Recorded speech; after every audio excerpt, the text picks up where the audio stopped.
Di sebuah kampung kecil, seorang budak perempuan bernama Alia tinggal bersama neneknya. Neneknya selalu berpesan, Alia, jangan ikut orang asing ya. Dunia ni penuh dengan hela. "Baik, Nek." Suatu petang, selepas sekolah, Alia berjalan pulang sambil menyanyi kecil. La la la la la. Tiba-tiba, seorang lelaki asing muncul dengan van lusuh. Ada aiskrim percuma dalam van ini. Mari ikut pakcik. Cepatlah, jangan malu-malu. Tak naklah. Alia cuba menolak, tetapi lelaki itu menariknya masuk ke dalam van. Suasana jadi tegang. Tiba-tiba, dari bumbung van, muncul seorang adiwira bernama Kapten Selamat. Namun, kemunculannya tidak begitu bergaya. Dia terjatuh tergolek di atas bonet van.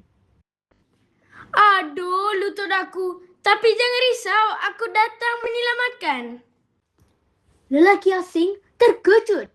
Alia pula ketawa kecil melihat adiwira yang agak kelam kabut. Kapten Selamat cuba membuka pintu van, tetapi jubahnya tersangkut pada cermin sisi.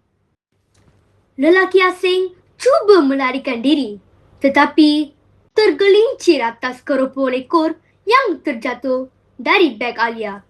Kapten Selamat pun mengambil peluang itu, mengikat lelaki asing dengan tali skipping yang ditemui di tepi jalan. Keadilan terikat. Walaupun dengan tali skipping sekolah. Alia keluar dari van, memeluk Kapten Selamat. Nasib baik ada adiwira. Tapi Alia, ingat pesan nenek.